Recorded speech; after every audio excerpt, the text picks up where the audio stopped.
Great. All right. So I think we'll get started. So again, pleased to have you join us today for this special webinar, part of our local development forum series on how the social and solidarity economy can help refugees along their journey. My name is Karen Maguire. I'm a head of division here at the OECD that manages the Local Employment and Economic Development Program. It's a program that looks at local solutions to global challenges, and I'm really pleased to moderate today's event.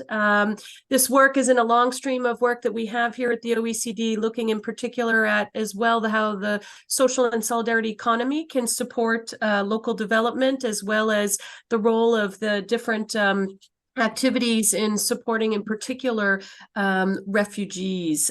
This work that we're about to present today is part of a bigger project with support for which we are grateful for from the European Union, part of a project called Promoting Social and Solidarity Economy Ecosystems. Today, as you can see from the slide we have on the screen, so we have an interesting panel today. I just want to flag a few housekeeping rules. So first, let you know that this event is being recorded. We'll start the day with a presentation from Irene Basile, who is the policy analyst and lead author of the report, The Social and Solidarity Economy as a Partner Along the Refugee Journey. And then we'll have a great panel discussion. We're really pleased to welcome with us here today Stella Ungenlader from the UNHCR Chief of Civil Society Section, Filip Wadawski, the country director from Nest in Poland, as well as Fatima Jelani, who is the Chief Operating Officer of Singa Global. And then at the closing, we'll have our colleague Thomas Liebig as well, who leads a lot of the work on international migration here at the OECD.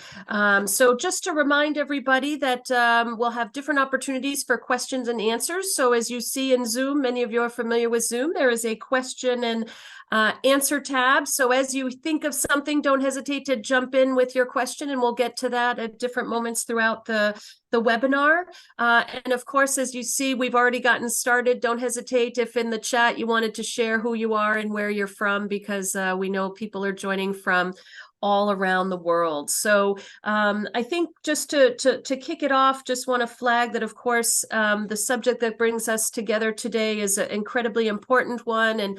And last year, there were already 100 million people who were forcibly displaced, and there were record highs in terms of the number of refugees. It's a big challenge for public authorities to assure refugee protection, reception, and integration. And the social economy really has an opportunity to help in this space, especially in access to rights and empowerments of forcibly displaced persons, and also in social and labor market inclusion. So today we are going to start off with a presentation just of the report to explain a little bit how the social and solidarity economy can really play a role at different stages in this journey of a forcibly displaced person, from the country of origin to the country of destination and their route along the way. And so I think without further ado, I'll turn it over to Irene Basile, who will give a brief presentation to share this report that we're pleased to launch with you today. Thank you, Karen, for introducing the report, which, of course, as you underlined, is particularly topical today. Last year, Russia's invasions against Ukraine created the fastest displacement crisis and one of the largest ones in Europe, at least since the Second World War. According to our OECD data, in less than 1 year, more than 10 million people have become internally displaced or refugees in OECD countries. So the situation has revived international attention, especially for policymakers, on refugee protection, receptions, and integration systems. But as we shall see, the social and solidarity economy has played a historical role in this space, and long before the refugee crisis that have marked the recent decades.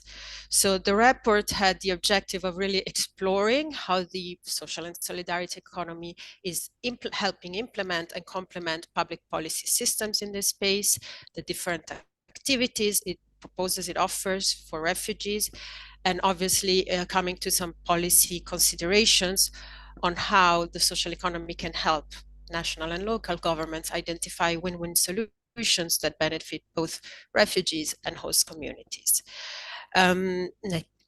Next slide, please.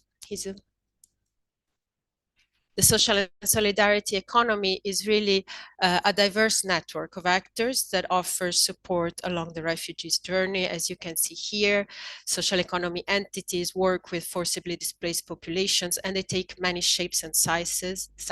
Each one is being a piece of a larger puzzle. So we can identify different groups of actors, like international NGOs that are, of course, well established and recognized and have the legitimacy to collaborate with important national and international institutions. There are local nonprofits, which can be called NGOs as well, or civil society organizations that carry a double advantage, especially in the moment of crisis, because they have the knowledge of the local context as well as rapid response capacities, thanks to their grassroots presence. Then there are social entrepreneurs and enterprises that typically develop products and services that address societal needs and also the needs of refugees, often in innovative and agile ways, as we will see afterwards. And finally, the solidarity economy typically also includes those networks and spontaneous forms of solidarities that are less structured, spontaneous, but have more independence in organizing very tailored intervention, especially in complex, vulnerable situations. These are unfortunately often not recognized, but the social economy can actually help them scale up, as we will see later on. So these actors are present across the three main stages of the individual pathway of each refugee, which we have simplified here, as you can see at the bottom of the slide, as moving from forced displacement to the asylum seeking stage, and finally acquiring refugee status. Of course, this is a simplification, and we are very well aware that not all refugees necessarily petition for international protection, as it is now the case of Ukrainian citizens, because they were awarded collective protection immediately as soon as they reach the European Union soil. And in the same way, not all forcibly displaced population will become refugees, especially if they do not cross international borders. But the social economy really aims to overlap all these stages of individual status. And indeed, many social economy entities strive to provide a continuum of services, sometimes even independently of a person's legal status. Next slide, please. So in case some of you might be wondering, what is the social economy and why is it particularly relevant to talk about it in the context of refugee policies? Well, as it has been enshrined now by the OECD recommendation on the social and solidarity economy and social innovation, which was adopted last year, as well as various international legal instruments also in the framework of the United Nations. The social economy and social economy entities can be distinguished because of three core characteristics. So they are driven by social or environmental objectives. They uphold the values of solidarities and the primacy of people over capital, and in most cases, they follow democratic or participatory governance models.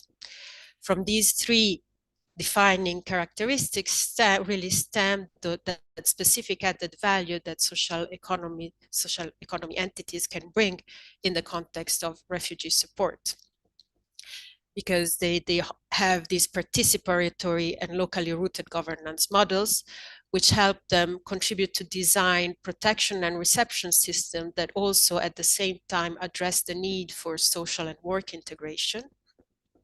For instance, by upholding the values of solidarities and cooperation, they can already prevent or alleviate conflicts within local communities, but also among refugee groups.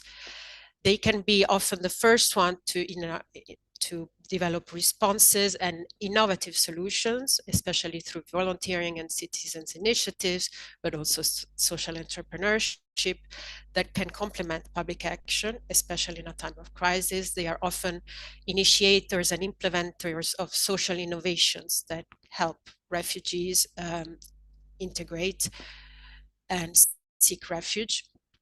And they have this holistic and people-centered approach, which strives to promote individual well-being, paying attention to the structural, but also social and cultural dimensions of integration. So they can help build acceptance and mitigate conflicts with local inhabitants, local populations, and enhance social cohesion and economic development in a holistic fashion. Next slide. We're going to spend some time here because, as you can see, we have tried to map out first in the first half, top half of the slide, the refugee journey, which goes through different stages from first displacement to asylum seeking and again international protection, and corresponds to geographical movements, of course. So it involves a physical journey, and the global, the social economy is actually present side by side with these individuals all over the world, whether it is recognized or not as social and solidarity economy as such in a formal manner. But these actors, the social economy actor, play an important role from the very beginning by assisting forcibly displaced populations, even internally in their country of origin, accompanying them through transit countries. Once they reach destination, even if temporary destination, they help them apply for asylum, petition for asylum, and facilitate access to essential services. And then at the latter stage, they play a significant role in social and labor market integration, and really in all those possible durable solutions that are the outcome of the refugee journey, whether it is local integration, voluntary return once the context at home has become safe, and finally potentially resettlement to a third country. So the paper, as you can see in the bottom half of the slide, has tried to illustrate the different type of activities that the social economy provides in support of refugees. And what we see is that the social economy often represents really the first helpline for forcibly displaced population on the left side. It offers direct assistance to victims of human rights violations, and this is even on an individual level in relatively stable contexts, sometimes in OECD countries, because local NGOs, for instance, are active against all forms of persecutions, be it religious, ethnic, or for political grounds. They can collect accurate information on injustices and their perpetrators. They have this watchdog function. They, of course, provide early humanitarian response and immediate shelter in case of violent conflicts, with medical and psychological support, and facilitate the evacuation of civilians from combat zones. Once on the move, they can help counter exploitation, human trafficking, and preserve the dignity of the most vulnerable groups during their stay in temporary reception facilities. They offer legal advice, including the retrieving or obtaining official documentation. They help ensure livelihoods by because forcibly displaced population often are inadequately protected, or their right to work is restricted, which pushes them into informality. So social economy actors often facilitate the emergence of income generating activities even during transit. And finally, they engage in public advocacy and awareness raising by monitoring the respect of human rights and lobbying for policy improvements, for instance, to counter racism and xenophobia. Then for asylum seekers, the social economy really represents an enabler to access international protection by offering legal support for asylum or other form of subsidiary protection. Social economy entities can either be contracted by national authorities to collect applications, advocate again for the rights of asylum seekers, support the production of the necessary documentations, but they can also mobilize pro bono legal professionals that offer free or low-cost legal services. They can support decent housing and even homing, which is a different concept, going often above and beyond what is foreseen by minimum public reception and integration systems, sort of minimum standards. And of course, they can provide language translation and cultural mediation services. And actually, it is from the experience gained on the ground by social economy entities that the job profile of cross-cultural mediators has emerged. So typically this is an innovation that stemmed from the social economy. And finally, on the right bottom side of the slide, you see that the social economy is, of course, a vector to achieve economic and social inclusion for refugees in their new country of residence. First of all, through labor market integration, and that includes often as a first step, providing training and skills recognitions. And some social economy entities really specialize in this area for refugees to take stock of the survival and often practice-oriented skills that they bring in a variety of economic fields, ranging from recycling, community tourism, social farming, and so on. They promote the valorization of those informal and soft skills, including interpersonal ones, that can contribute to improving the sense of worth and general well-being that asylum seekers and refugees often, unfortunately, lack. And of course, they can create decent and meaningful jobs for them. In fact, when the aim is primarily to facilitate work integration and when they act based on market logic, social economy entities are often recognized as work integration social enterprises. And work integration social enterprises are typically the most common type of social enterprises and cooperatives that often allow refugees to have this opportunity to access meaningful occupation and regain some sense of control over their life plan. Not mentioning their entrepreneurial skills in the form of migrant entrepreneurship, for instance. They can also help connect refugees with local employers, for instance, by using technology or virtual spaces for job orientation and matchmaking purposes.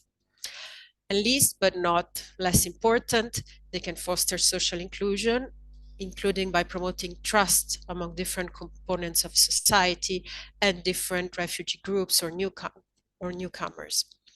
They can build connections with the host community, for instance, through buddy systems that match refugees and local residents, or by operating local community centers that foster dialogue and interaction between local inhabitants and other different types of vulnerable groups. And they really contribute to changing the narrative around the migration phenomenon in general, to see it as the value added that it can bring and to create multicultural societies.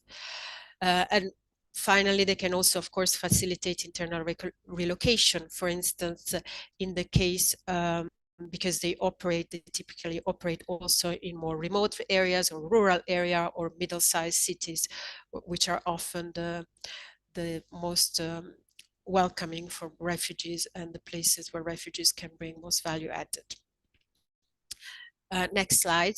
The report obviously brings a number of good practice case studies, and some of them correspond to the panel members that we have here with us today. And finally, comes to produce some policy considerations for policymakers. And what we see is really that the social economy can be considered a powerful ally to implement and complement public policies. And it does so in different forms. First of all, as a strategic partner in policy design, so for consultation and dialogue with policymakers. It can be contracted as a service provider, of course, but it can also take independent initiatives, drawing on its own resources and on its volunteer basis. The report posits that a better recognition of the social economy and really the diverse range of actors that it comprises would facilitate the emergence of a whole of government approach in terms of refugee support. So for instance, the social economy, as we have mentioned in the very beginning, will include non-governmental organizations and civil society organizations. However, In practice, policymakers sometimes function in silos, and in some policy areas, these terms like NGOs and civil society organization, like in the space of development cooperation and humanitarian aid, they are used most prominently, while de facto they refer to the same entities as the social economy, which is more used in the area of economic development and active labor market policies, for instance. So by referring only to NGOs, for instance, policymakers might overlook the more entrepreneurial and economic dimension of the social economy, which can instead become fundamental for refugees once they need to integrate the labor market and achieve social inclusion. So having a more comprehensive vision of the social economy can help policymakers really leverage the different value added that it brings and its various forms and characteristics. And the report posits that a better collaboration can enhance the attainment not only of public policy goals, but also of the social economy's societal mission. And again, here we underline the different roles at the different stages of the refugee journey. So in conflict-afflicted settings, social economy actors are often the only ones who can reach certain populations and territories where public authorities and official development actors cannot go, sometimes for political reasons. They can also help prevent international movements of forced displacement and mitigate the human cost on affected populations. In transit and destination country, the social economy is again a valuable partner to build long-term strategy for reception and integration. What we have seen is that despite repetitive refugees crisis, policymakers still sometimes need to shift towards a more long-term approach to tackling these crises that is structural, as refugees flows are poised to continue to increase in the future. So by bringing its principles of solidarity and primacy of people over capital, the social economy can really contribute to build a collective culture that values diversity in all its forms and build this into long-term structural policies. And finally, the social economy is an asset also for governments that need to develop those dual intent policies, as we have put forward in other OECD publications on migration. So policies that help prepare both for indefinite stay as well as possible return. The Ukrainian crisis has really shown how improved collaboration among governments and the different facets of the social economy can be positive and can make the difference, but more is needed to plan for long-term displacement, as it might well be the case for Ukrainian refugees right now. So the social economy is strategically placed on many of the outstanding challenges that OECD countries still need to tackle in order to achieve long-term integration. And these include, for instance, offering childcare and family support services, offering flexible and part-time employment for refugees, fostering skill recognition and transferability across countries, and countering undeclared work and exploitation. So this is just stressing again that in general, policymakers can benefit from a more comprehensive vision of the social economy and enhanced dialogue.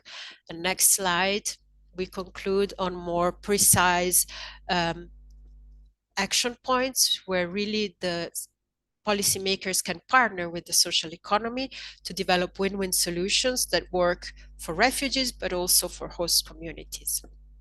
And as you see, drawing on the three added values that the social economy brings and that we had discussed earlier on, those added values entail a certain number of potential assets that the social economy can bring and that can be better considered by policymakers. So first of all, policymakers can take inspiration from the social economy to develop holistic and people-centered approaches.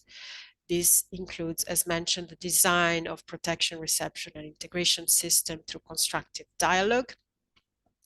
But they can also rely on the social economy to identify those asylum seekers and refugees most at risk of social inclusion. And they can use the social economy by moving towards more impact-oriented contracting for the delivery of these services that will prioritize really the provision of quality services. Policymakers can also count on the social economy to build bridges across communities for peaceful coexistence and mutual development.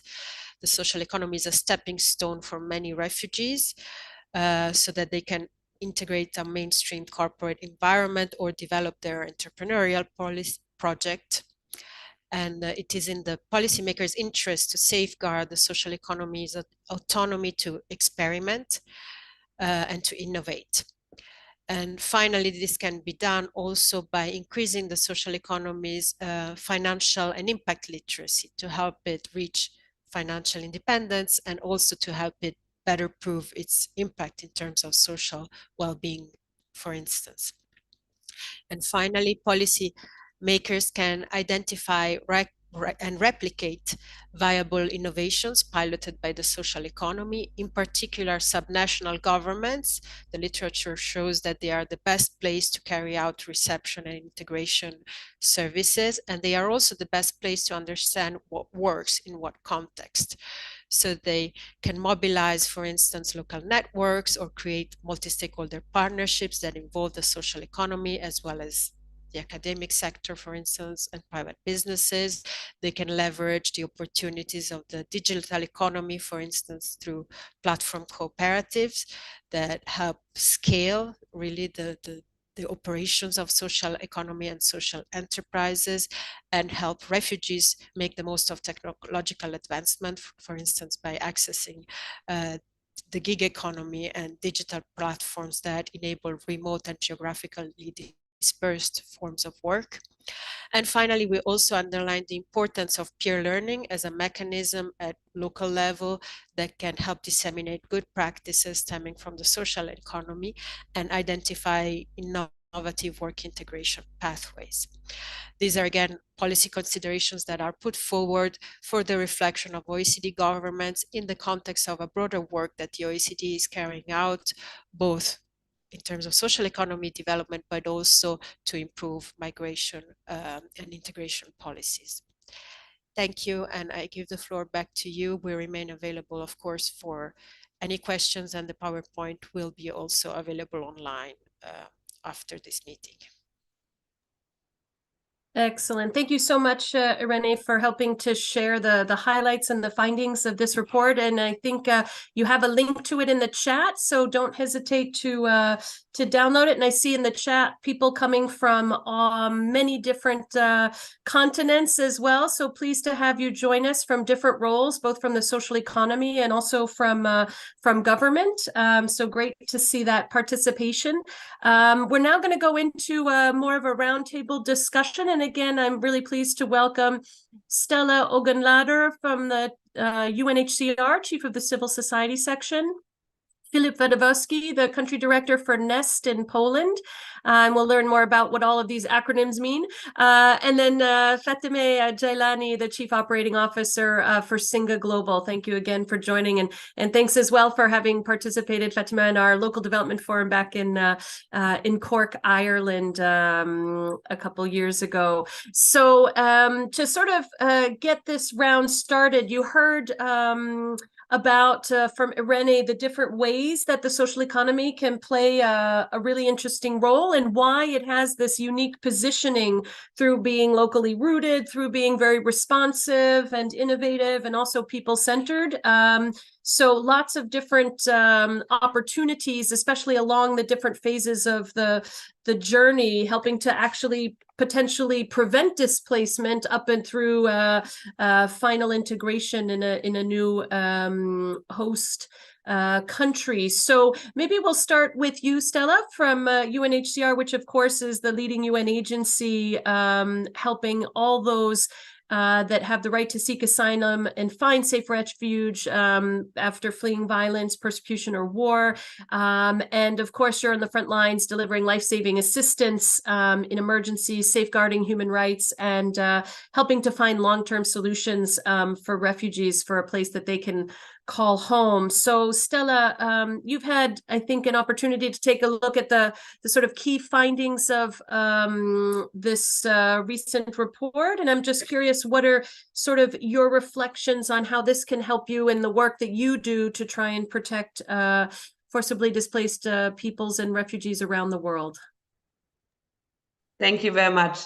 Maybe before starting, I just want to also apologize because it was Dominique Hyde, our Director of External Relations, who was supposed to be here today, and she was very much looking forward to that. But unfortunately, she got sick this morning, and that's why I'm coming in.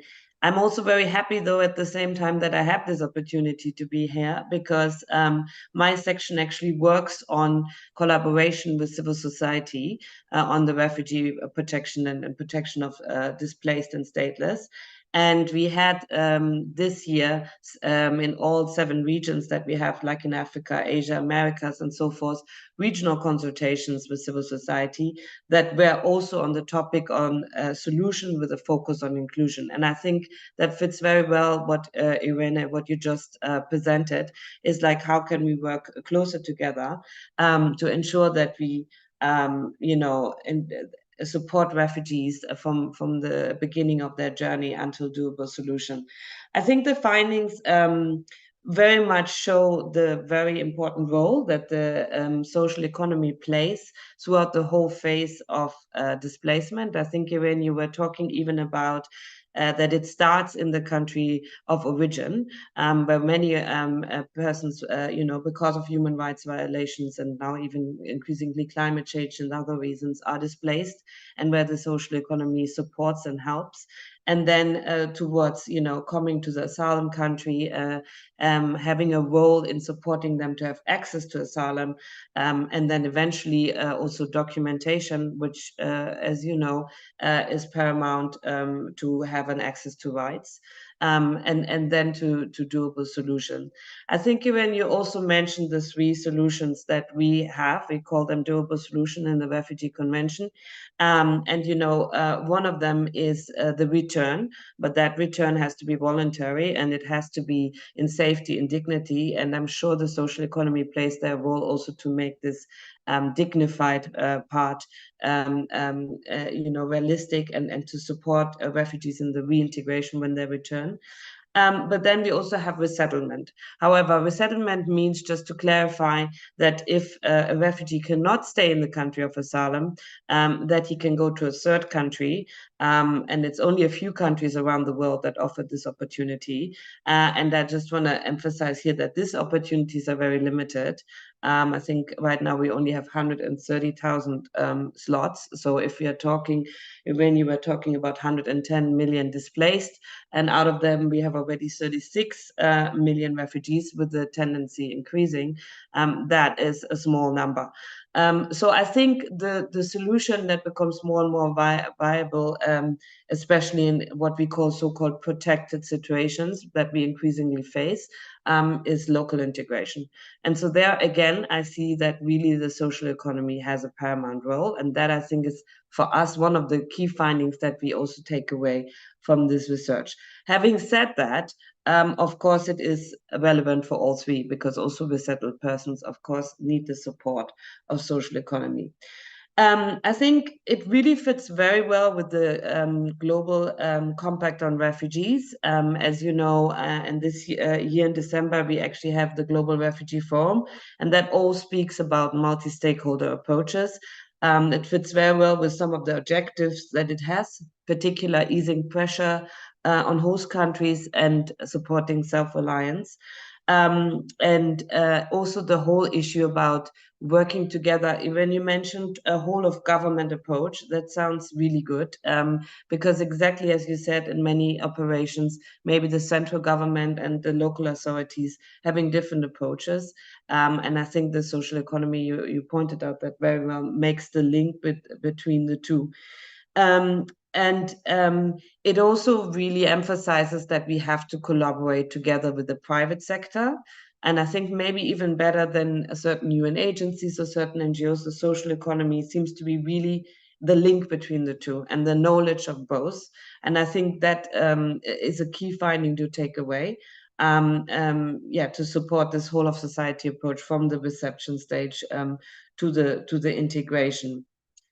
I think one other thing that is really a takeaway for us is the role that it plays in advocacy and advocacy with the government. I mean, this goes also in line with what you said about policy making, the importance for the social economy and civil society actors to be part of co-creating, co-designing policies, but also be part of the solutions themselves. And I think there we also need to highlight also the importance of organizations led by refugees and by stateless persons that equally play a part. And social economy has that kind of direct link with them and can bring that in and has the knowledge and the understanding of what refugees need.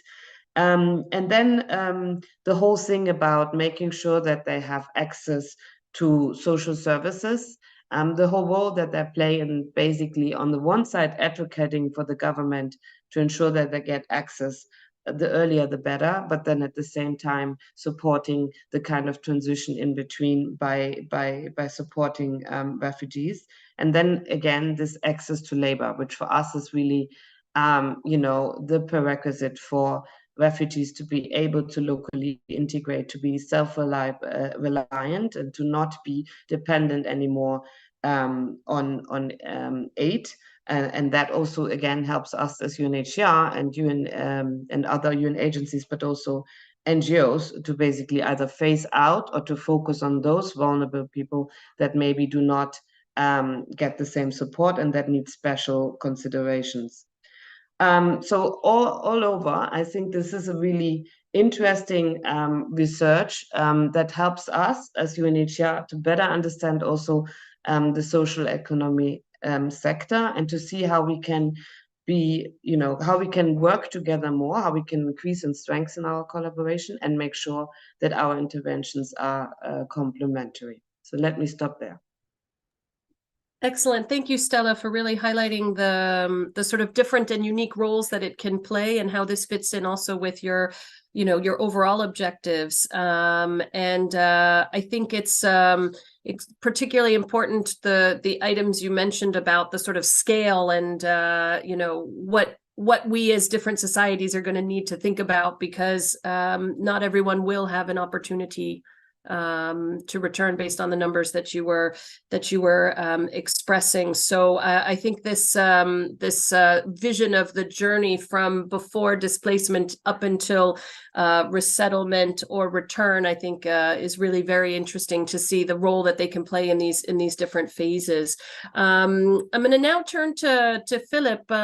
Philip, you're representing Nest, so you're joining us from actually Nest Poland in Warsaw, and you are at Nest one of the main impact investors and incubators for social enterprises, but you yourself are also part of the social economy as well. And Nest has been working with entrepreneurs to build sustainable and equitable futures for people for over 25 years, and invested millions and helped to accelerate hundreds of social entrepreneurs, create at least 90,000 jobs, training tens of thousands of entrepreneurs. And your mission really builds on the fact that social enterprises are locally based and are have a unique role in identifying what strategies can help with particularly excluded groups and build that trust on the ground. So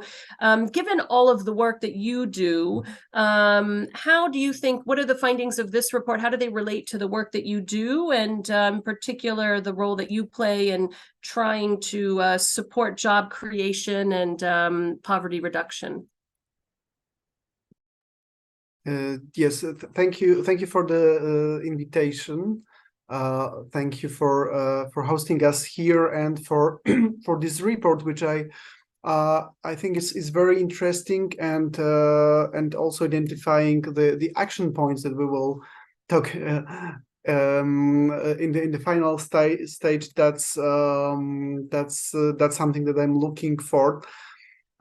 So I see that I think that the report emphasizes how the social economy, as you were saying, supports refugees within their journey, and we see it in our program as how how important these enterprises are for the individuals who are getting to Poland and to Ukraine. Before I will share some examples of our work, I would like to briefly explain Nest approach is, we are here, as you mentioned, Karen, as impact investor organization supporting social enterprises, supporting impact enterprises, and what is critical for us, as we define ourselves as outcome-based investor, is creating dignified jobs, and we create those through the portfolio of enterprises that works with people coming from various backgrounds with various disadvantages. And one of the group that we focus on are refugees.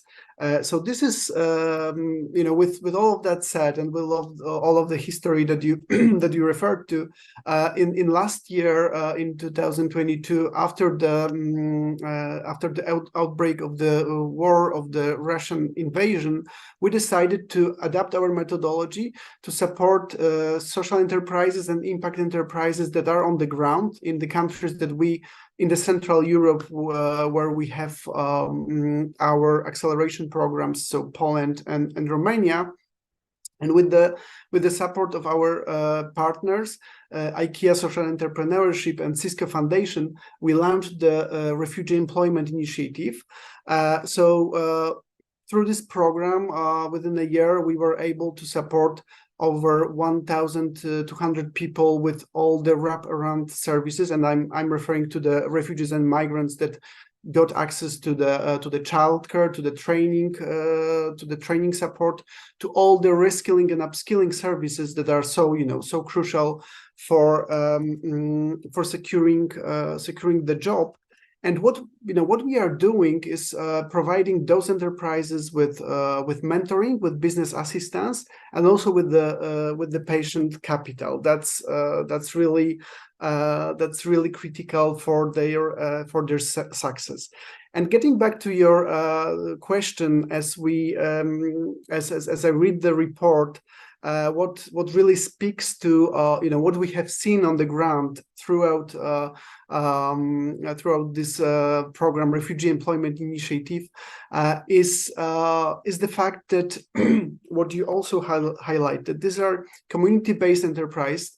They know the best how to solve social challenges on the ground, and they have in many cases already developed programs and curriculums that support people in getting closer to the job market. So we, in many cases, we were leveraging or adding to this, experience on the ground, trying to also solve something which, in our opinion, was critical, because as like social and solidarity economy, that's the huge sector. We have social enterprises, we have NGOs, and it's good to highlight that in our work, Nest focuses on social enterprises and also impact enterprises. So we appreciating what all the sector did as a part of relief support, which was critical. We are working with those organizations that are ready to address long-term challenges, meaning jobs as job, and dignified quality job is in the heart of our mission. So that's how we wanted to adapt our methodology to support the refugees. And we saw great example of how these enterprises can support refugees in getting recognition of the refugee status, of being able to legalize their stay in Poland. I can just briefly refer to one case of Bycie Razem Foundation from Cieszyn, and the story of a refugee from Ukraine, Ala. In Ukraine, she worked as a nurse, and as this social enterprise ran bistro. At the beginning, Ala started to work at this part of their business activity, serving also food to all the refugees that were coming there. But then, like few months later, the foundation could have leveraged their expertise in connecting underserved people to the job market. So what's really great in this case is that they were able to connect Ala to the local hospital so she could work in the in the field of her expertise. So maybe I'll stop here with this case and looking forward to the discussion. Great, Philip. Thanks a lot. And I think, one of the points that was made in the report also is that we need to recognize the important role of social enterprises above and beyond NGOs because of the critical role they can play. And sometimes our policies tend to forget this critical role that they are contributing to this big picture of the role of the social economy and supporting refugees in especially the opportunities for quality employment. Thanks so much, and we'll get back to I think some of your other examples in a moment. I'm going to now turn to Fatima from Singa.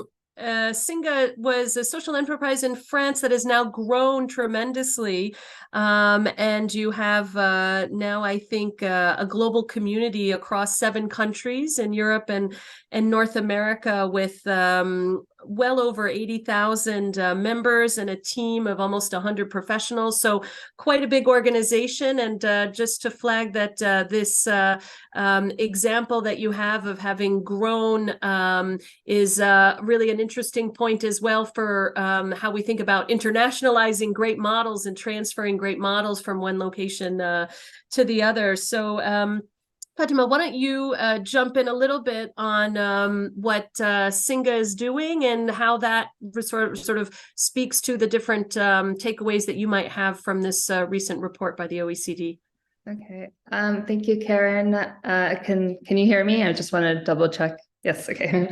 All right. Thank you so much. Thank you for this invitation, and thank you so much for this report. It's very interesting for organizations such as Singa, particularly because we intervene in the later refugee journey. And today our mission is to accelerate the inclusion of we don't like to use the word refugee. We like to say newcomers, but what we essentially do is we accelerate the inclusion of newcomers via community building, entrepreneurship programs, and also proposing innovative solutions that can prove to society that indeed we do have the capacity to welcome.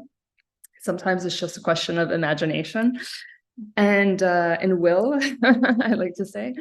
And so Singa is an organization that was launched in 2012, and one of the reasons we were so successful is because we really used community. We really used local communities to anchor our operations, and it organically grew because of the different actors within our community who was inspired by what we were doing, and they set off to other cities to replicate what we had put in place at the time. So we're an organization that scaled very quickly. Again, I want to thank you for this report because I mean, there's nothing in the report that comes as a shock to us personally. But what this report does is that it consolidates all the work that SSEs are doing to bridge the gap, the failures of government to address this issue in a constructive manner. Unfortunately, today in Europe, what we see is migration is viewed as a threat. So the policies that are being adopted are not constructive. They don't consider migration as a possible lever or solution or beneficial for our society. So a lot of times the public policies that are being adopted are more around how do we limit migration rather than how do we absorb this phenomenon that is not going away. Migration is here to stay. That's a reality. And with climate change, we're going to have 1.2 billion people by 2050 displaced. So, or we're going to have more climate refugees. So I think if we consider the fact that there's this gap, and today NGOs are trying to respond in a constructive way to this gap, I think what this report does is it brings a lot of perspective, and also it connects the dots. And this is extremely important because, first of all, it makes us realize that it's an issue that's so multidimensional that we need all stakeholders in society to intervene. What the report also underlines, or at least what caught my attention, is the fact that today NGOs know how to work with these different stakeholders at different levels, whether it's private companies, governments, citizens. And also what we really appreciate is the fact that it captures the importance of local communities and what it means what it means to embed programs with the support of local communities. And I really like this term of, or this idea of the spontaneous dimension of a citizen mobilization and solidarity, because in essence, Singa wouldn't have existed without that. I also feel like this report opens the chakras of policymakers towards us. And I think the action points here are key for what we want to do, because at Singa, we are trying to bring together peer organizations to go and lobby and put in place advocacy strategies that defend the interest of newcomer entrepreneurs, because the inclusion part of the migration issue is often not defended as much as it could be within EU legislation. And I think that this report can really serve as a lever for that. And I just want to make sure I got all my points before I stop. Just another point. Yeah, so on the community part, so the fact that this report underlines the importance of community is really helpful for us, because an organization like the OECD, obviously it brings a lot of credibility to the table. And in the past, we have struggled to fundraise for our community activities. So bringing together locals and newcomers in the same space to create social cohesion. And from a personal standpoint, I think that in the 21st century, social cohesion is one of the biggest issues threatening our democracies. And so I think that this report can potentially help us a lot in gaining more support for such programs. So thank you for that. Great, thank you, Fatime, and thank you also for helping us to remind on some of the vocabulary we use and what that means. So thinking of newcomers, thinking of migration as a solution, I think is on the Singa website, and also this important accent on both the sort of framework legislations that guide our actions, as well as the very local community-based efforts to address a wide range of social considerations associated with welcoming newcomers. So thanks for those interventions. And I'll just flag also, I think Singa has a very interesting model that has been internationalized. So I'll ask my colleagues if they can put in the chat function a link to a recent paper on internationalization of social and solidarity economy entities, which I think also is interesting to share. So I think just a reminder to everybody that we will be able to take questions to our panelists, and so don't hesitate to use the chat function to share who you are, but for questions to our panelists, please use the question and answer functions. And I see some are starting to come in, so we'll get to those in a minute. So maybe just another quick round with the group here, maybe going back to you, Stella, a little bit about, as we think in this next round of questions about the sort of unique value added that the social economy can bring to your actions. I think you hinted a little bit about this in your opening remarks, but is there anything else you wanted to raise in terms of the sort of unique value added of the social economy to this space? Yes, thank you.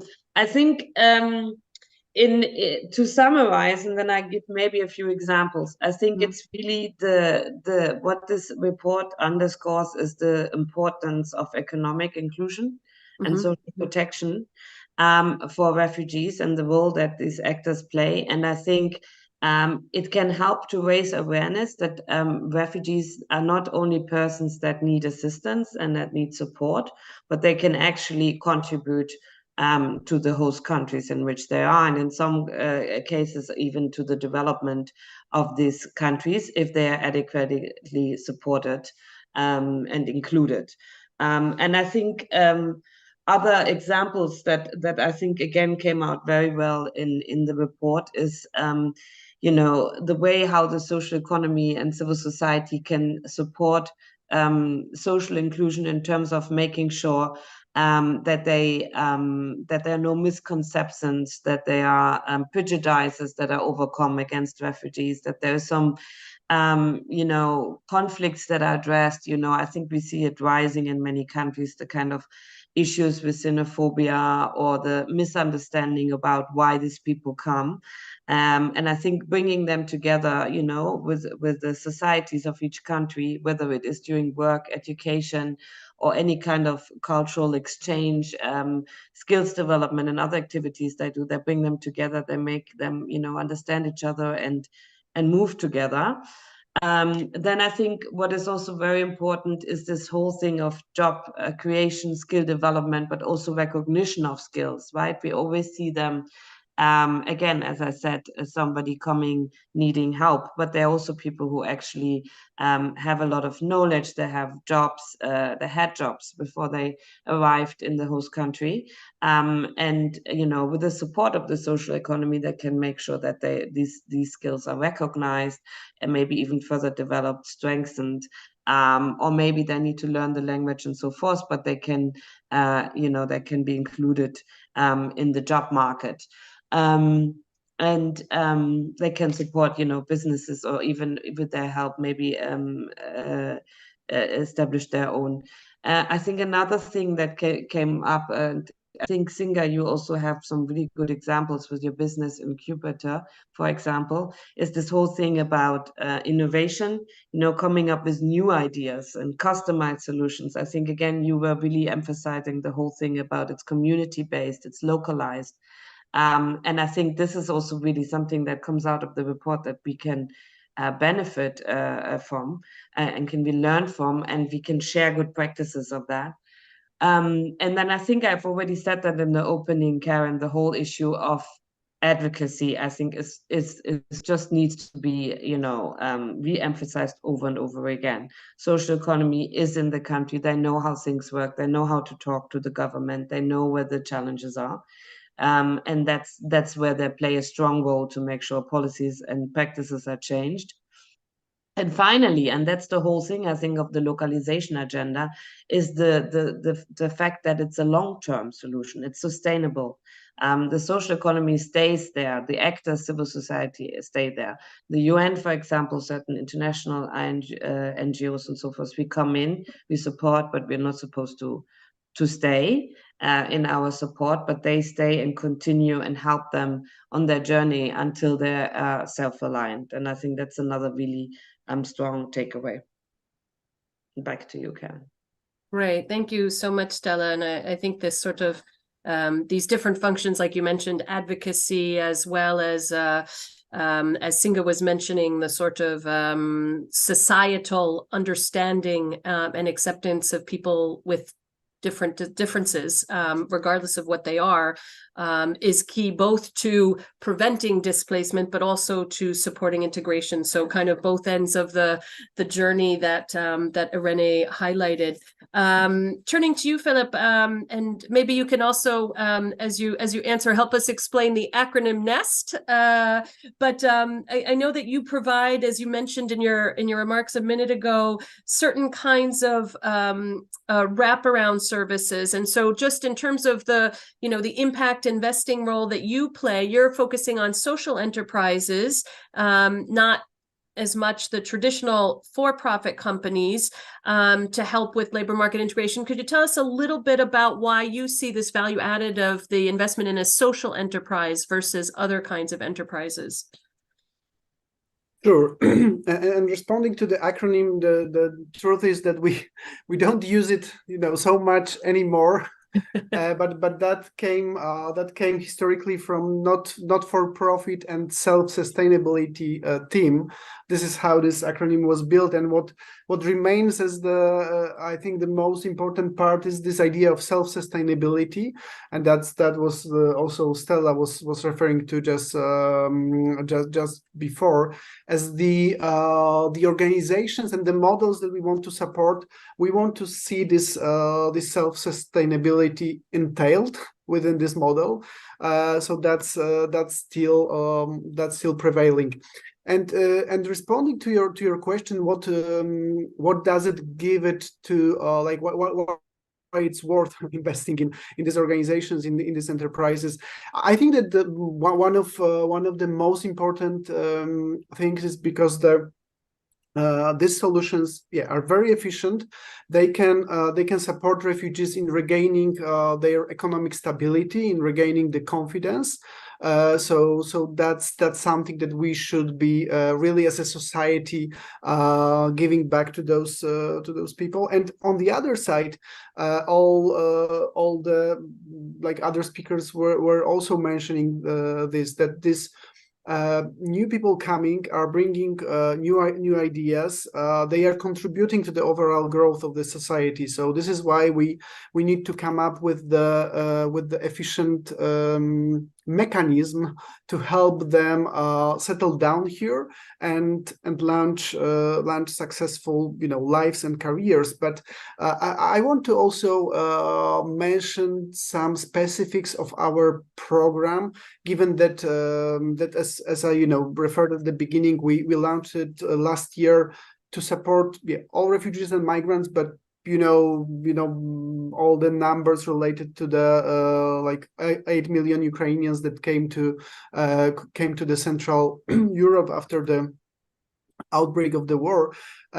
So why it's worth working with these enterprises is that they are really flexible in their answers and in securing what is the most important for us, job and skilling opportunities to the refugees. So that's just giving you an idea how we structured the approach to this cohort. We wanted to have enterprises that we are inviting to our mentoring program, to our funding program, coming from different sectors, knowing that that these final beneficiaries are coming, with different skills and experiences. So we need to have an offer within the portfolio of these enterprises that can speak to that.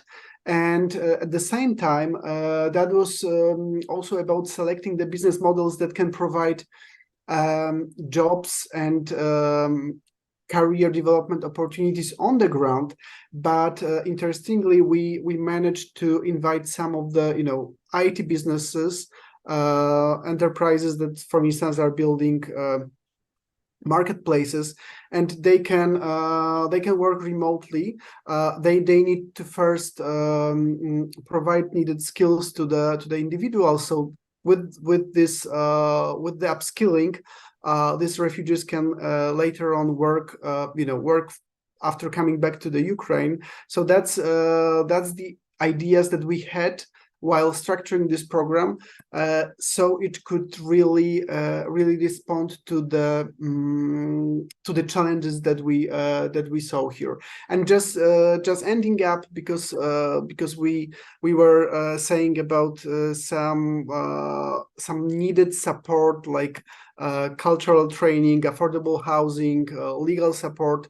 That also gave us, like, inspired us to structure the funding as we provide recoverable grants, which are zero interest loans for the business development, but we managed to secure grants for all of these services that then are used by the social enterprises to support final beneficiaries. So yeah, just I guess closing here, but hopefully that responds to your question, Karen.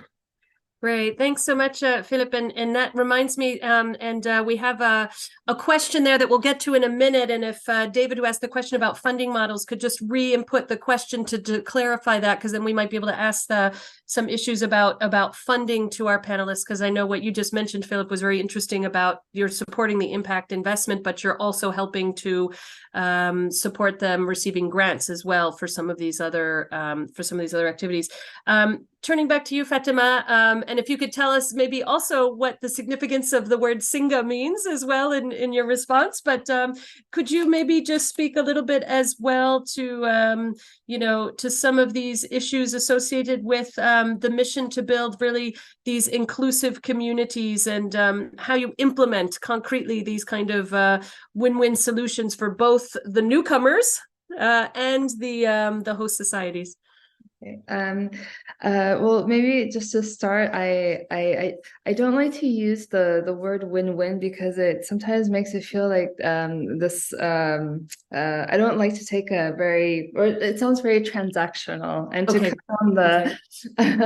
come on the meaning of, come back to the meaning of Singa. Singa means connections in Lingala. And what I like to say, and this is no criticism or anything, but I know that sometimes our objective is really to change the narrative and the rhetoric around this topic. And what we like to say is that we like to identify human connections. We like to identify alternative solutions to foster another standard, another ideal for our societies. And I think that migration is it's a testing ground to do so. Today, so this idea of human connection is omnipresent in everything that we do, because oftentimes when newcomers arrive, they're separated from society. They're not given opportunities to meet locals, and also locals are not given opportunities to interact with newcomers. And so one of the baseline methodologies that we have is to put newcomers and locals together on equal footing. So, and that's extremely important for us. So we try to introduce that approach in all our programs.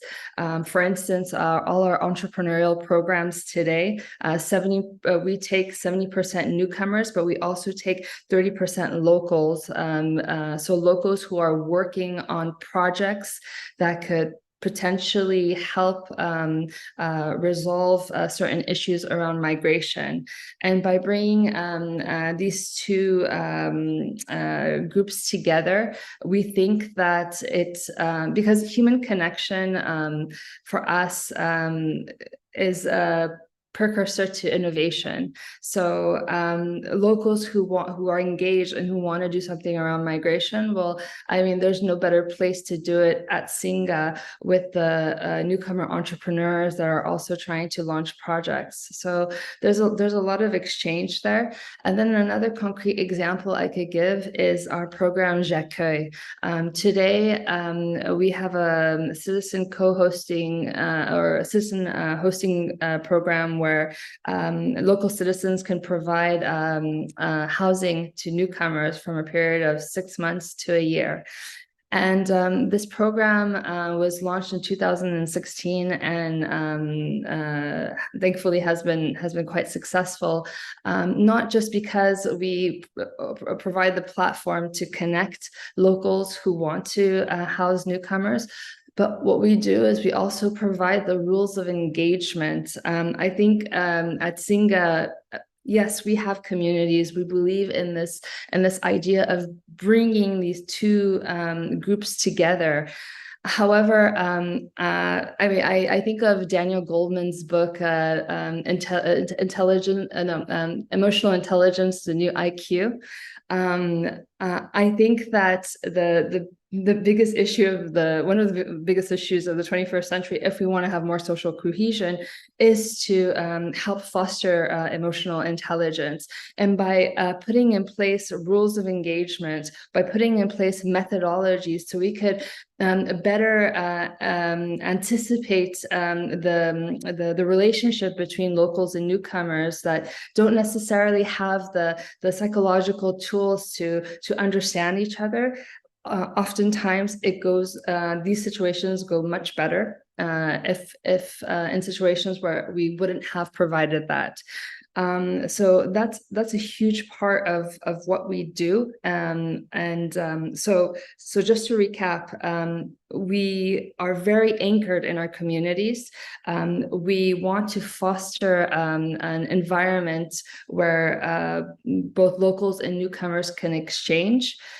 We introduce rules of engagements or methodologies to ensure that these relationships are fluid, and then we build our programs within that approach. And I think one of the reasons I actually joined Zynga was because of that. I thought that was quite innovating, and that's something that we would really like to introduce.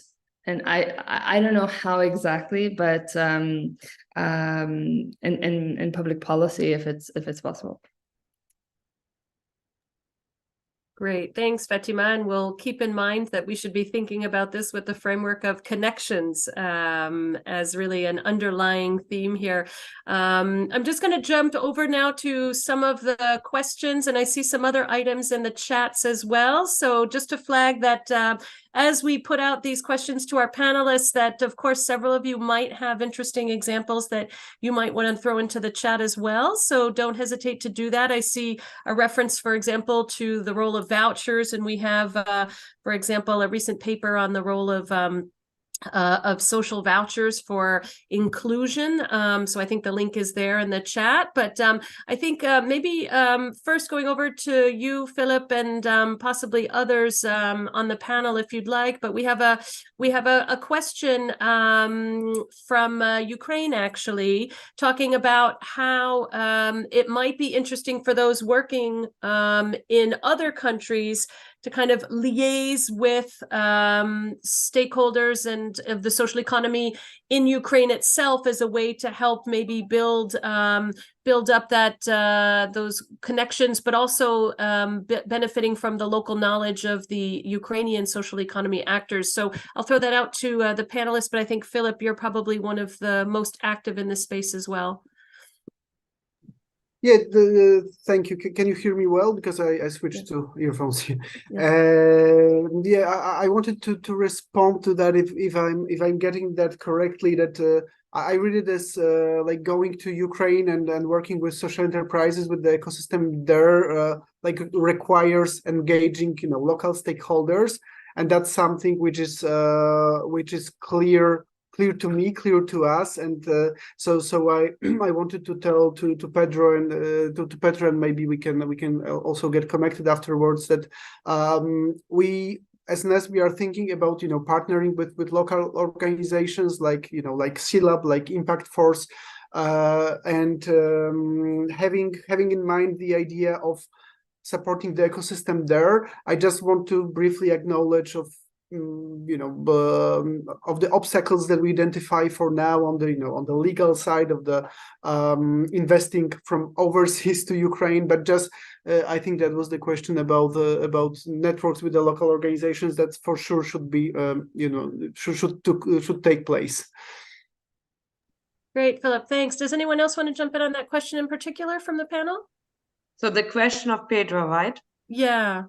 Yeah, I think this whole thing really brings in the importance of organizations that are led by refugees. I mean, I think I wonder, Philippe, if you also want to add to that. But I think there are lots of organizations by now and in the countries hosting Ukrainian refugees that are led by Ukrainians, or even in our case, for example, we are working also with organizations that are stateless, but they are coming from Ukraine.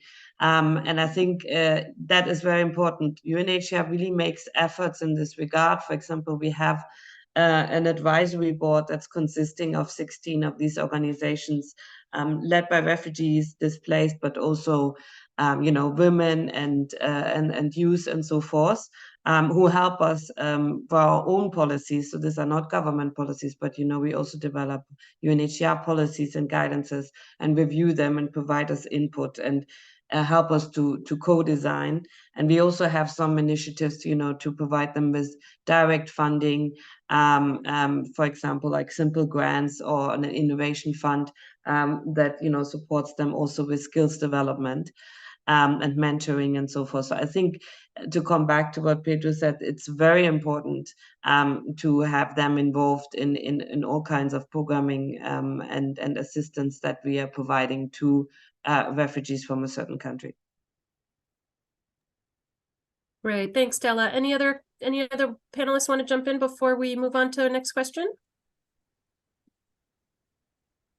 All righty. Tell you what, why don't we move on to another question, which I think is particularly interesting for the issue of social enterprises and their funding. How are they able to do what they're doing? And we have a comment from David about how it's often providing support for refugees through social enterprises, and the funding streams that are available are often very sort of time consuming and compliance heavy, and sometimes maybe the conditions aren't super flexible. And so just the question is really, are there some ideal funding models for social enterprises? And so I know, Irene, you might want to jump in on that one regarding some OECD work on funding of social enterprises. And of course, any of the panelists who want to jump in on that question as well, feel free. Exactly. Just quickly on the OECD side, that wasn't the objective of this paper, which really meant to just illustrate the variety of activities that the social economy implements in support of refugees. But we have other work on funding of social enterprises. For instance, in the Better Entrepreneurship Policy Tool, we have two publications from 2018 that also tackle this topic. And we also did a recent policy brief on fintech and the need for financial literacy among inclusive and social enterprises. So I'm going to link all those in the chat as just context, but giving the floor to our panelists. I see Fateme who raised her hand, and then the others. David, I think your question is very relevant, because it's our bread and butter, and we can't really do much if we don't have funding. Unfortunately, we work on a topic today. I mean, I could cite the example of France, but public policy is becoming less and less favorable for our types of activities. So 80% of our funding comes from the private sector. And what we are doing at SINGA is kind of using trying to identify opportunities within this ESG impact scope to go and get support from private companies. And honestly, when I first came into this, I thought that it might be difficult, particularly in France, because there's not a huge philanthropy culture. But I've been pleasantly surprised. what we have been extremely honest in the conversations that we have with our funders, because I mean, let's be honest, today somehow we're in a world where everyone is interested in impact, because today shareholders are looking at the non-financial reports now. They're looking at environmental performance, social performance of companies, because they know that that also creates value. But a lot of companies don't necessarily know how to track such impact. And today, organizations such as ours are essentially the experts in impact. And so today, when we ask for funding, we go into it with like in a very honest manner, and we explain to them what we're trying to achieve. Even when we're testing things, we're very honest, and we try to provide a framework. But I find that having this discussion with private actors, it's a little less bureaucratic than it would be with government entities, I would say.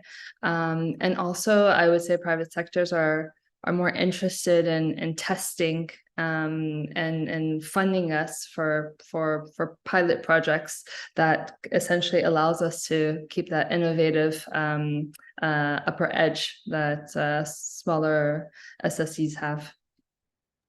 Great, thanks, Fatima, and a real emphasis on this agility and the importance of innovation and how funding streams can support or inhibit that flexibility and innovation. Philip, you wanted to jump in on this.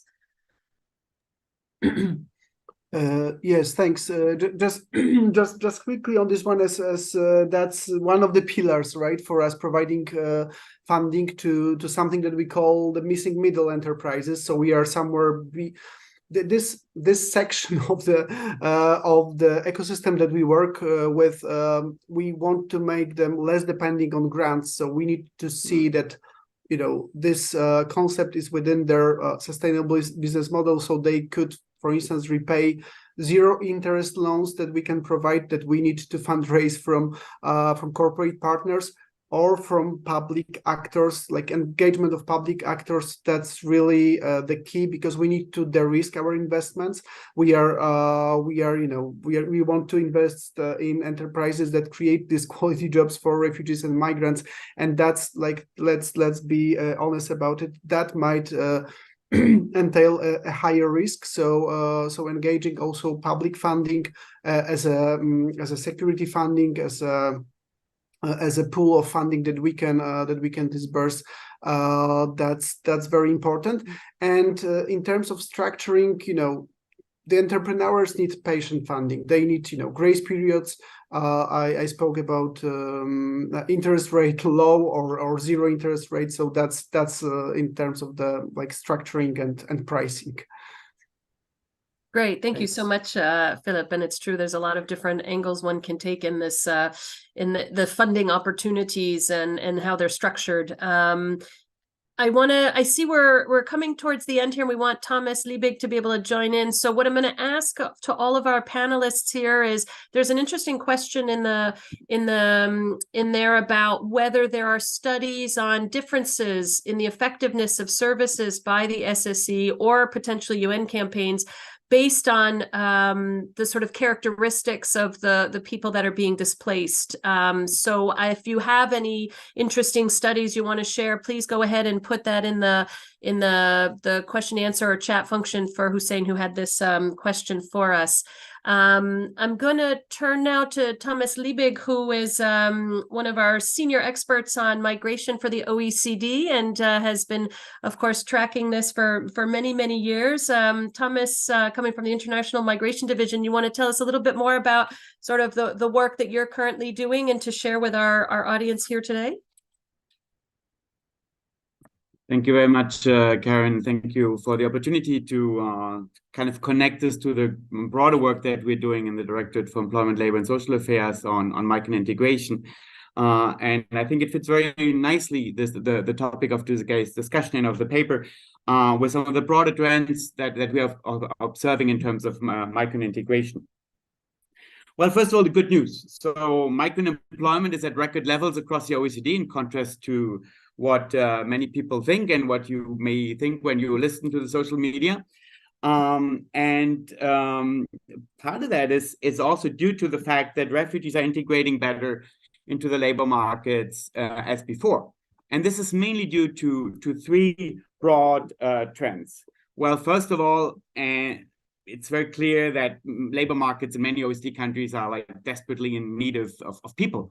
And refugees have often proved to be a workforce that's particularly flexible and also particularly a stable workforce in terms that once you have them employed and once you have overcome all the administrative obstacles, then they're often a lot less likely to change jobs than other populations. So they're also very fidel workforce.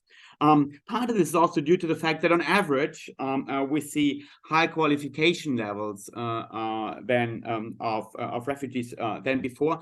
And last but not least, also better integration policies.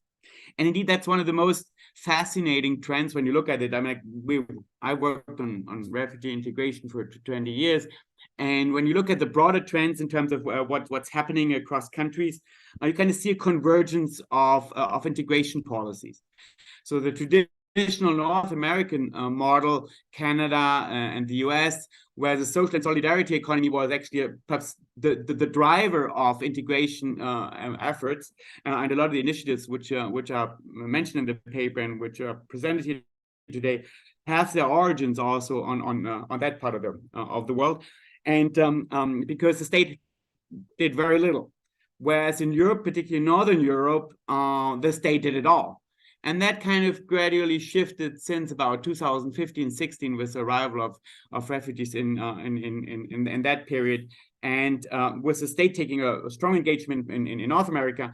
And at the same time, particularly in recent years, also in the US, we see a lot of initiatives blossoming, even though it obviously remains more modest than the social and solidarity economy. Notably, the charities are still the main provider of services. But we also see that in Europe, and particularly now with the situation of Ukraine, a lot more engagement by non-governmental actors, because the state cannot do it anymore alone. And here is where the social and solidarity economy often steps in, and it also provides important value added, as we have seen here today, and also in the excellent paper. That integration is a multidimensional issue, and the social and solidarity economy is often well placed to kind of connect the different dots, particularly where a public policy perhaps cannot make it or cannot do it for different reasons. And it also steps in when new challenges emerge, as we have seen with the situation from Ukraine, because it's particularly agile and often quicker to react than the state, where often the budgetary process kind of makes it difficult to very quickly react to new challenges. But last but not least, there's also some challenges, and with that I would like to end. First of all, it's obviously very clear that we need coordination. It's not an either or. Everybody has a role to play, and it's important that these actions are well coordinated, because different stakeholders and also the social and solidarity economy has also its objectives, and they may often differ depending on also who is behind it, who is funding this. And last but not least, I think it's very important also as a result of all of that, that there's no gaps, that we don't all focus on similar groups. There's a lot of effort right now to kind of, because you want impact, you want to show high return to investment, that there's a focus, for example, on the highly qualified. But we should not forget that it's often integration is often a long-run journey, and as Fatima well said, with the focus on impact that we increasingly have, including in the social and solidarity economy as well, we should make very careful that we also take care of those who are most vulnerable, because that's often also where the state struggles, and where perhaps the social and solidarity economy could play a stronger role. Thank you very much. Great, thank you so much, Thomas, for giving us sort of the big picture on the trends over time, and also what the unique roles that different stakeholders can play in this system and how we connect the dots. So I think we're coming to a close. Unfortunately, we're already on the hour. So I guess I will just ask my panelists if they have any, quick closing remarks before we conclude today's session. But I think the hour and a half just flew by, and I see from the chat a lot of really interest in all of the issues that were raised here today. So I don't know if Stella, Philip, Fatima, you wanted to jump in with any final remarks from today's event? Should I go first? Sure, go ahead, Fatima. Okay.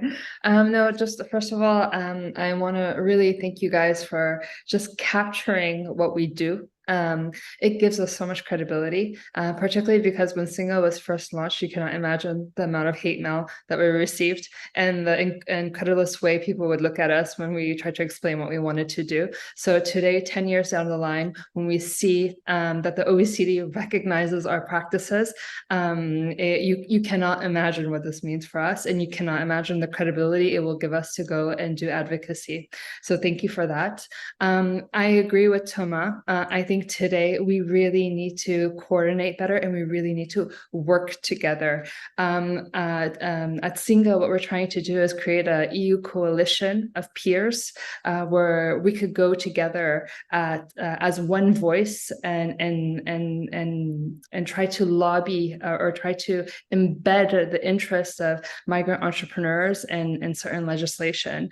I think that today there's this kind of broken bridge between organizations such as ours, particularly the smaller ones, because there's a need to also level up our employees for them to know how they can go and do advocacy, particularly when it comes to the economic inclusion of newcomers. There is a little know-how. I come with a public affairs background, so I know today that potentially if social taxonomy comes back on the table, we could try to push for the interests of newcomers in that legislation. Or if we're talking about, other ESG policies, the due diligence, the sustainability directive, perhaps we can do something there. But a lot of organizations in the same space don't necessarily know that. So I think that we really need to build those bridges, and also just Brussels and EU policy is not very accessible to a lot of people. So I just wanted to throw that out there. But again, thank you so much for this report. Thank you so much for this panel. It's really helpful for us. Right. Thank you so much for joining us, Fatima, and also for the great work Singa is doing, not only here in France, where you're calling in from, but from many other countries as well. Stella and Philip, you want to jump in with any closing remarks? Yeah. I mean, I just wanted to re-emphasize one more again what Thomas, but also what Fatima just said, is the whole thing of everybody has a role to play and the multi-stakeholder approach.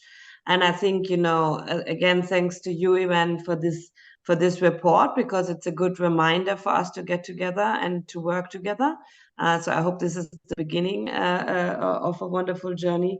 I think I've been asked about what our impressions are and how it helps our work, but I think we would be also very much interested in how we can support you, organizations like Nest, like Singa. What is it that you would like to see from our side? So I hope we continue that discussion. And finally, I just wanted to say, and Fatima, you made me think when you said this win-win sounds transactional, where you definitely have a point.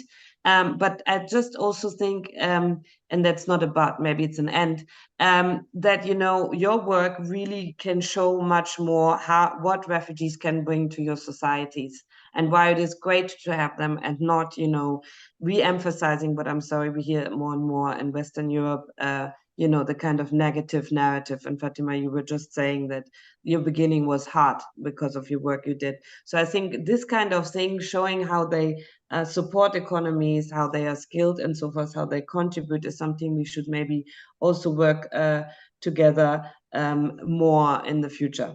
So, and last point, this is also a thing about showing good practices. Like, tell us about the good things that work, and let us share this with other countries and more countries. There's many that are not represented here today, as a you know, as an incentive to also try that out. Thank you very much. Great. Thanks again, Stella, for joining. Philip, please, your final remarks. Yeah, I would just echo thanks to OECD and IREN for putting together this insightful report. That's that's very important for the sector, for us. At Nest, we believe in cross-sector collaboration, and that's also was highlighted a few times in this discussion. So I'm leaving the conversation with that. I would encourage corporate actors, government actors to work with impact first investors, and I would maybe highlighting social impact investors, as we were talking about ESG, social taxonomy. That's for sure like opportunity for us, but also opportunity for delivering public goals through corporations that we can somehow enhance, and there is knowledge, there is experience on social impact tracking that we can share with the others. So I think that there are very good opportunities for better programs in the near future. Thank you. Great. Thank you, Philip. And again, a huge warm thanks to all of our panelists. I take away that connections was a key word here, including amongst the panelists themselves, and also the importance of gathering what good practices, what works. And so don't hesitate to share with the OECD, either from the panelists or from those that are participating. And many of you have been active on the chat here. So don't hesitate to share these good practices and suggestions, because there are different platforms at the OECD where we can also continue to share those with others.